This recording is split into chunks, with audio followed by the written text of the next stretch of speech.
started working at this media company back in the 60s when I was just a young guy down on my luck. Started at the bottom, worked in the printing presses, joined the union, and slowly worked my way up. Over the years, I got to learn every aspect of the business: writing, photography, design, you name it. Eventually made it to middle management. Things were great until new owners took over. They started cleaning house, especially targeting the higher paid veterans. They couldn't fire me directly because of my union contract, so they tried everything else. For 5 years, they cut my budget, wrote me up for bogus reasons, but I contested everything, and they couldn't make anything stick. Finally, they moved me to sales and distribution. I didn't mind, I was good at it. Every year we had to submit bids showing how well we'd perform and what budget we'd need. I took pride in my work, including detailed risk assessments, delivery costs, partnership benefits, the whole 9 yards. My bosses appreciated the thoroughness. I was old school in my approach. Instead of just making phone calls, I'd drive out to meet clients face to face. Build trust, you know. Then this guy shows up. Let's call him the entitled manager. He starts shadowing me, acting all friendly. He approached me saying he wanted to learn from me, mentioning how my long experience must mean I know everything. I was polite and told him I'd be happy to show him the ropes. He stuck to me like glue, but I noticed he hated my approach to business. He constantly questioned why we needed to drive out to meet clients, suggesting we could just call or email them instead. I explained to him that personal connections matter in this business and that people appreciate face-to-face meetings. I taught him everything: how to analyze data, prepare reports, make bids. Even showed him my system for creating efficient proposals. Then came bid season. I worked harder than ever that year because the internet was changing everything. Magazine sales were dropping, and I needed to account for that. I put together a detailed 20-page report and submitted it 3 days early. That's when the entitled manager showed his true colors. He intercepted my bid and submitted his own made-up report. He claimed he could double sales with half the budget, just using cold calls and emails. No data, no evidence, just empty promises. I got called into a meeting with upper management. They told me they had reviewed both proposals and were going with the other one, and that they'd have to let me go. When I asked to see the winning proposal, they simply told me it was confidential. Later I found out the truth. The entitled manager had been planted by the company specifically to push me out. But here's the thing. He only intercepted my bid, not my supporting data and reports. Those detailed analyses that proved why my numbers were realistic, he never saw them. I took my severance pay and left without a word. Started my own business, a small store that grew into 3 locations.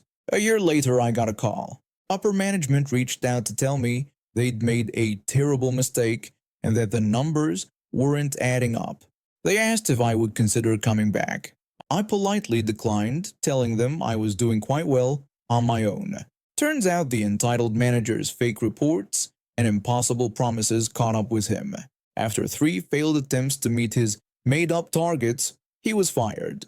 The company kept declining because they couldn't adapt to the internet age.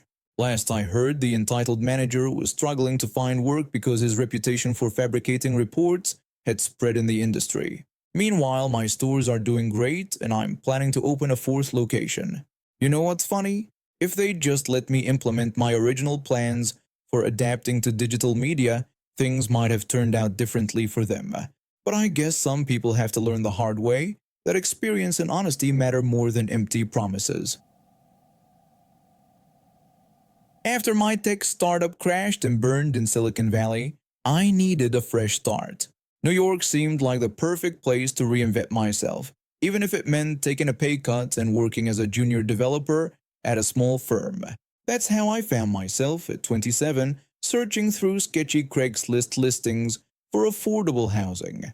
The rental market was brutal, but I got lucky, or so I thought at the time. I connected with this guy who needed a roommate for a 2-bedroom apartment. The rent seemed surprisingly reasonable for Manhattan, which should have been my first red flag. We met up, grabbed a beer, and clicked instantly. He was a musician trying to make it in the city while working as a barista. Different worlds, but we shared the same dark humor and love for old-school video games. The apartment wasn't fancy, but it had character, and the location was perfect. We signed the sublease that week. Everything was great for the first few months. We'd have gaming marathons on weekends, split the chores without drama, and actually enjoyed hanging out together. Neither of us knew our landlady was running an illegal operation, subletting her government-assisted apartment at market rates. We were just happy to have found an affordable place in the city. Then came that scorching July afternoon. I was at work debugging some nightmare code when my phone started blowing up with messages from my roommate. He frantically texted me that I needed to come home immediately because some crazy girl was trying to break down our door. When I asked who it was, he replied that she was claiming to be the landlady's daughter and had garbage bags full of stuff, threatening to call the cops. I rushed home to find this scene straight out of a reality TV show. This girl, couldn't have been more than 18, was having a full-on meltdown in our living room. 3 massive black garbage bags were spilled across our floor, clothes and personal items everywhere. She started screaming that this was her mom's apartment and we needed to get out immediately. When I tried to reason with her, explaining that we had a lease and paid rent every month, she just screamed back that she didn't care and threatened to call the police if we didn't let her move in. My roommate and I exchanged looks. We both knew this was about to get messy. The next 3 days were absolute chaos. The girl would blast music at 3 a.m., leave rotting takeout containers all over the kitchen, and constantly threaten to call the police. Then her mom showed up, trying to play mediator, but actually making everything worse. She tried pleading with us to understand, asking if we could just let her daughter stay in the living room. When I pointed out that we were already paying full rent for a 2-bedroom apartment, she brushed it off, saying it would only be temporary, maybe a few months. The situation finally exploded when they actually called the police. I had to leave an important meeting at work when my roommate called in a panic. By the time I got home, 2 officers were standing in our living room looking thoroughly done with the situation. The mother-daughter duo was putting on quite a show. The daughter was crying about how we were squatters in her mother's apartment, while the mom was going on about her rights as the owner. One of the officers had to escort them into the hallway because they wouldn't stop screaming. That's when one of the building's tenant representatives, who'd been drawn by the commotion, dropped the bomb about the apartment being part of a government assistance program. The officer's expressions changed immediately. Suddenly, the mother and daughter got very quiet. My roommate and I decided it wasn't worth the drama. We found a new place within a week, a legitimate rental this time, even if it meant paying more. When we were moving out, I remembered my industrial-grade bedroom door lock, the one I'd installed after living in some sketchy places in California. Neither the mom nor the daughter had a key. Looking at that door, I had an idea. I went to the kitchen and found the package of ground beef we'd forgotten about.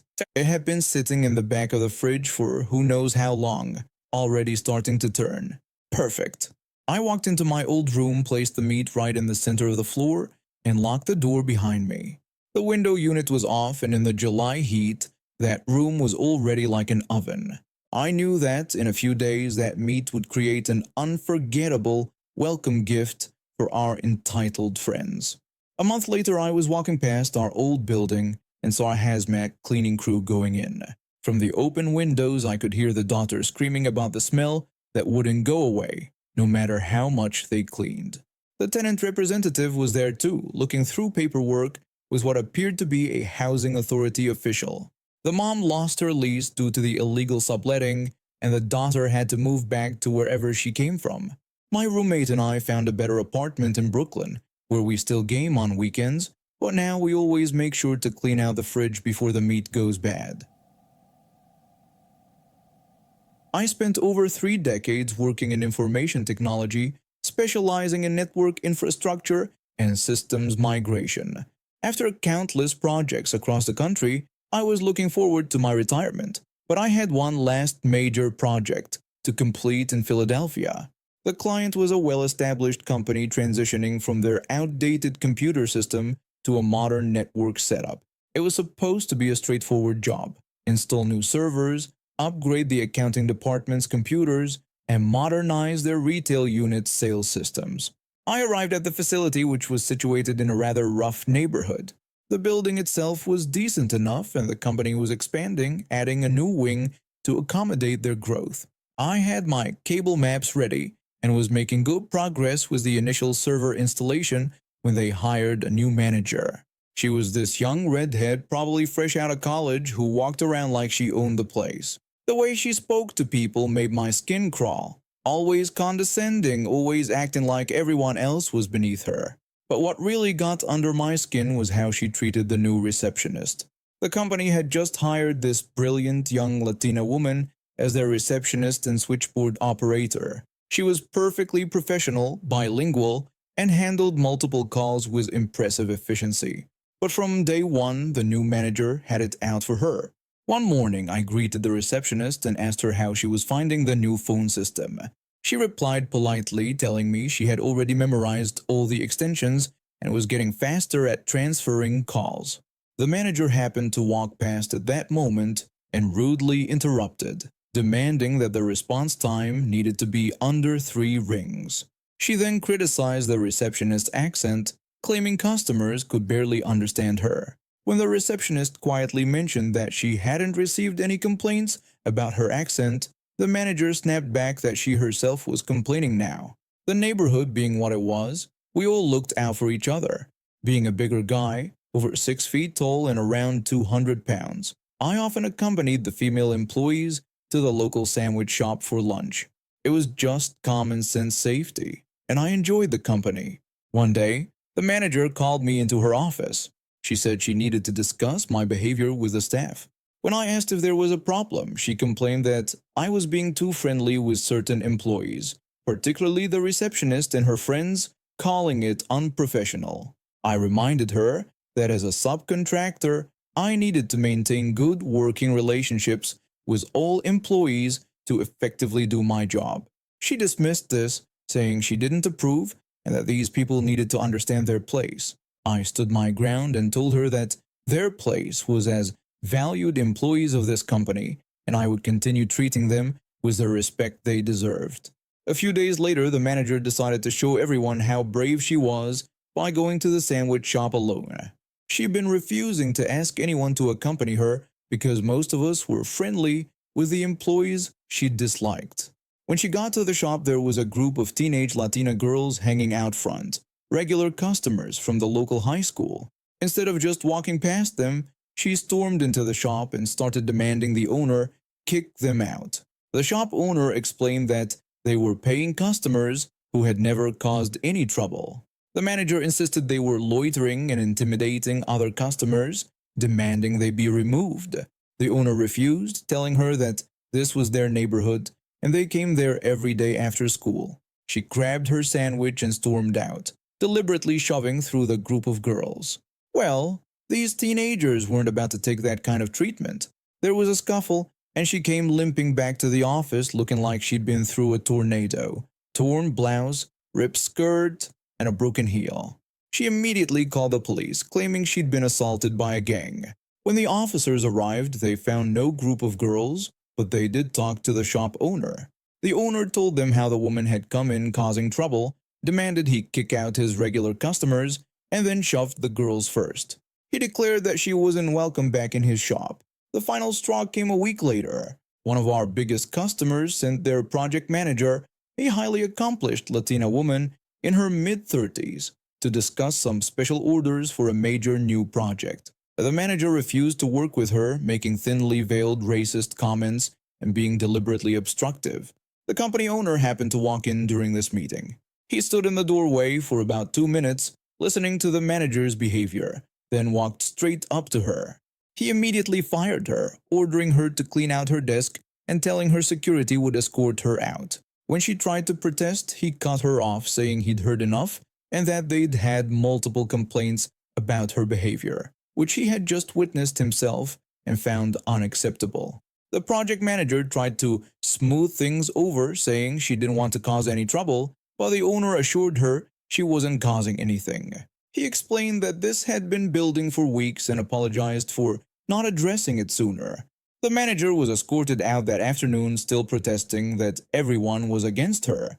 The owner personally apologized to the project manager and the receptionist, and things got much better after that. I finished my network installation project in peace, and it turned out to be a perfect last assignment before retirement. So this just happened last night, and I still can't believe someone would do this. I'm a 30 male and a paramedic. I've been in EMS for the past 8 years, and I absolutely love my job. Last night, we were dispatched to a 75-year-old female who fell at home. The patient explained that she had tripped over her carpet and hit her head when she fell. We arrived on the scene and noticed that the home was a duplex with our patient's door on the right and her neighbor's door on the left. We made our way into the home and found her lying on the floor. The woman was awake and breathing. We began asking her the standard assessment questions about her condition, pain levels, and memory of the fall. She described having a pounding headache and explained that her last memory was walking to bed before waking up on the floor. In my field, that's a pretty big red flag. We noticed that she's got a pretty good lump on the side of her head and a big bruise starting to form already. Noting the bruise, I asked about blood thinners. She confirmed she was on them due to a previous stroke from a few years ago. We explained the importance of going to the hospital for scans due to the risk of brain bleeding. She agreed and we began to package her up. We applied a C-collar around her neck in case of any C-spine neck injuries. She indicated she had no neck or back pain, so we lifted her up and placed her on our stair chair. A stair chair is exactly what it sounds like. It's a chair with tracks that we use to carry patients up and down stairs. When we were getting her out of the house, her neighbor suddenly burst through her door, complaining loudly about the lights and noises disturbing her sleep. The sound of the stair chair had apparently woken her up. My lieutenant approached her and apologetically explained the medical emergency situation, assuring her we'd be leaving soon. Upon recognizing her neighbor as our patient, the caring neighbor changed her tune completely. She began protesting that we couldn't take her neighbor to the hospital because she needed her for child care the next day while she ran errands. My lieutenant reiterated the medical priority of the situation over errands, which prompted the entitled neighbor to huff and slam her door. After a few minutes in the back of the ambulance, we told our lieutenant that he could take the engine crew back to the station and that we were going to be heading out in a few minutes. After we checked her vitals, got an IV going, and started giving her IV fluids, my partner got out of the back and went up to the driver's seat. About 5 seconds later, the back doors of my ambulance fly open, revealing the entitled neighbor, who had apparently taken time to get dressed before coming outside. When I demanded to know what she was doing, she repeated her insistence about needing our patient for childcare the next day. She then attempted to physically pull the cot out of the ambulance with our patient on it. Fortunately, she couldn't figure out how to unlatch it. Our patient tried explaining that she couldn't watch the kids due to her fall and possible stroke, but the entitled neighbor dismissed her concerns, insisting she was fine and didn't need hospital care. My partner, hearing the commotion, came to the back of the ambulance. He pulled her off the cot, and I slammed and locked the doors. You could tell that the entitled neighbor was about to become combative. It's important to know that either the police department or the sheriff's department responds to our calls too, when it's at night. Because of where we were, it took a few minutes for the sheriff's department to show up on scene, but he got there just in time. I couldn't hear much through the door, but I saw the officer get out of his cruiser with his taser drawn. My partner runs back up to the driver's seat and starts heading to the hospital. The last thing I saw through the back windows was the entitled neighbor stomping towards the officer, and then her hitting the ground after being tased. Super satisfying to watch. When I asked my patient about the situation, she explained that the entitled neighbor regularly abandons her 3 young kids at her house for hours at a time without warning. My patient had no idea about any child care expectations for the next day since the entitled neighbor never communicates these things in advance. Small update: my contact at the hospital said that the patient does not have a bleed. She does, however, have a really nasty looking bruise on her face from the blood thinners. It's incredibly common. She will most likely be going home soon. There is no update on the neighbor. I probably will not hear anything back until my next shift day. Update: the patient is back home now and resting comfortably. Like I said before, the hospital found no signs of a bleed, and she was discharged the next day. She was advised to file for an order of protection from the neighbor, and she, with the help of her daughter, managed to apply for the order. I got in touch with the officer. Long story short, the entitled neighbor was just kind of a jerk. I am, however, hoping that the patient presses charges for assault.